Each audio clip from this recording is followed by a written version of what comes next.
भाऊसाहेब राजाराम वागचौरे यांच्या प्रचाराच्या निमित्त या ठिकाणी सभा जी आयोजित केली आहे त्या सभेचे अध्यक्ष आवारी मामा, या ठिकाणी उपस्थित असलेले जिल्हा सहकारी बँकेचे संचालक आणि युवक राष्ट्रवादी काँग्रेस जिल्ह्याचे अध्यक्ष अमितदादा भांगरे, मधुकररावजी तळपडे साहेब, त्याचबरोबर आमारी शिवाजीराव नेहे, बाकीचे काही आभारी उपस्थित या ठिकाणी मच्छिंद्र शेठ धुमाळ, बाळासाहेबजी भांगरे, कमलरावजी तिकांडे, या ठिकाणी उपस्थित असलेले आमचे सोनी शेट्टे साहेब, पोपटराव, गणेश, बाळासाहेब, रमेश, सर्वच उपस्थित बंधू आणि भगिनी. खरं तर धामणगावचा निवडणुकीचा निकाल लोकांनी घेतलेला आहे. मतं कुठं करायची, कशी करायची हे सांगण्याची फार आवश्यकता धामणगाव सारख्या गावाला नाही. कारण तालुक्या शेजारी असणारं गाव आणि राजकीय प्रगल्भ असणारं असं गाव आहे. म्हणून आपण निकाल घेतलेला जरी असला तरी त्या प्रचारासाठी येणं ही त्या ठिकाणची गरज असते आणि म्हणून त्या निमित्तानं आम्ही तर धामणगावमध्ये आलो. आपल्याशी यावं, बोलावं, हितगुज करावं आणि आपल्याकडूनच काही या ठिकाणचे आउटपुट घ्यावेत अशा प्रकारची एक भूमिका घेऊन करता आम्ही या ठिकाणी आलो. अकोले तालुका आणि धामणगाव पुरोगामी विचाराचं गाव आहे आणि अकोला तालुका देखील पुरोगामी विचाराचा आहे. मागच्या निवडणुकीमध्ये मोदी साहेबांची प्रचंड मोठी अशी देशात लाट असताना देखील या तालुक्यात 30,000च्या पेक्षा जास्त लीड काँग्रेस उमेदवार दिलेला तालुका आहे. आणि म्हणून आता तर आपण सर्वच महाविकास आघाडी सोबत आहोत. शिवसेना आपल्या सोबत आहे, काँग्रेस आहे, राष्ट्रवादी आहे, कम्युनिस्ट पार्टी आहे. सर्वच एका विचाराने एका बाजूने आपण आहोत. म्हणून या तालुक्यातला निकाल आणि या तालुक्यातलं मतदान कोणाच्या बाजूने होणार हे सांगण्याची फार काही आवश्यकता राहिलेली नाही. परंतु तरी देखील ही जी निवडणूक आताची होते आहे या निवडणुकीमध्ये ही निवडणूक एका बाजूनं लोकशाही आहे, दुसऱ्या बाजूने हुकुमशाही आहे. एका बाजूने जनशक्ती आहे, दुसऱ्या बाजूने धनशक्ती आहे. एका बाजूने संविधान मोडणारे लोक त्या ठिकाणी बसलेले आहेत, एका बाजूने संविधान वाचवणारे आपण या बाजूने बसले आहोत. एका बाजूने शेतकरी आहेत, दुसऱ्या बाजूने अंबानी आणि अदानी आहे. अशा प्रकारची खरी निवडणूक आहे. आपण सर्व युट्यूब बघता, टीव्ही चॅनल बघता, बातम्या वाचता. शेतकऱ्यांचं 10 वर्षामध्ये कसं कंबड मोडण्याचं सरकारनं काम केलं.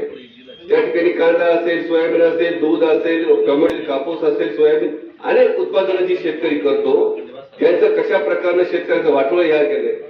गुजरातमध्ये उद्योगधंदे घेऊन कशा प्रकारे युवकांना बेरोजगार करण्याचं काम या सरकारनं केलं. आणि महाराष्ट्रामध्ये विशेष करून महाराष्ट्र या सरकारच्या रडारवर आहे. महाराष्ट्र स्वाभिमानी असल्यामुळे हा मांडलिकत्व स्वीकारत नाही.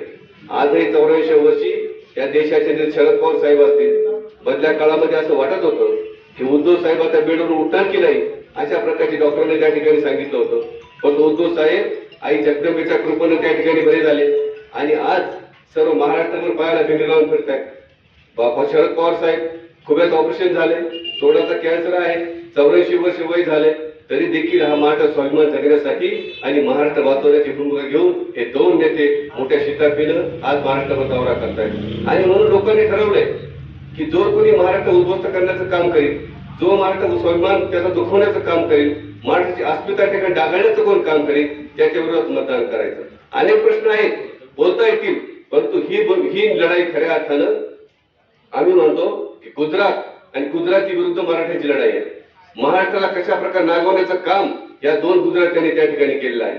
आणि म्हणून आता स्वाभिमान जागृत करण्याची वेळ आहे आणि याला घडवून शिकवण्याची वेळ आहे. ते म्हणत असतील की 400 पार, पण 400 पार नाही तर आज मोदी सरकार तडीपार होणार आहे. आणि दुसरी एक गोष्ट मी तुम्हाला सांगतो, या महाराष्ट्रामध्ये 40च्या पेक्षा जागा जास्त आल्या जास्त खासदारकीच्या तर नवल वाटण्याचं कारण नाही. एक प्रचंड मोठी अशी लाट या देशात निर्माण झाली आहे. कन्याकुमारी पासून तर तुमच्या जम्मू काश्मीर पर्यंत जेवढे म्हणून शेतकरी आहेत, मग तो हरियाणा शेतकरी असू द्या, पंजाबचा असू द्या, कर्नाटकचा असू द्या, तामिळनाडू असू द्या, महाराष्ट्राचा असू द्या, नाही तर अन्य ठिकाणचे शेतकरी जे आहेत ते या मोदी सरकारला मतदान करणार नाही अशा प्रकारची भूमिका देशातल्या शेतकऱ्यांनी घेतली आहे. 60% शेतकरी देशात राहतो, परंतु सगळ्यात मोठी काळजी आपल्याला एक घ्यायची आहे की आपण या ठिकाणी मतदान घडून आणायचंय. आपण असं म्हणतो बऱ्याच वेळा की लोकसभेला माझ्या एका मतानं काय फरक पडणार आहे, परंतु मित्रांनो लोकसभेमध्ये किंवा देशामध्ये देशाच्या पंतप्रधान देखील एकाच मताचा अधिकार आहे. तोच मताचा अधिकार तुम्हाला आणि मला आहे. म्हणून आपलं एक मत त्या ठिकाणी गमवण्याचं कारण नाही, ते या देशाचा पंतप्रधान ठरवून आहे. आणि म्हणून आपण सर्वांनी त्या ठिकाणी मतदान जास्त मोठ्या प्रमाणात करावं अशा प्रकारची विनंती करायला आलो.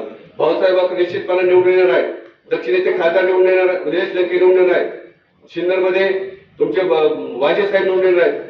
तेच नव्हे तर पूर्ण महाराष्ट्रामध्ये 40च्या वर खासदार या ठिकाणी निवडून येणार महाराष्ट्र काढायचे. परंतु त्या ठिकाणी आपण मतदान करण्याची आवश्यकता आहे. म्हणून आपण मोठ्या प्रमाणात मतदान करा. आपण सगळ्यांना सांगा की मतदान करण्याची आवश्यकता का आहे आणि का मतदान केलं पाहिजे.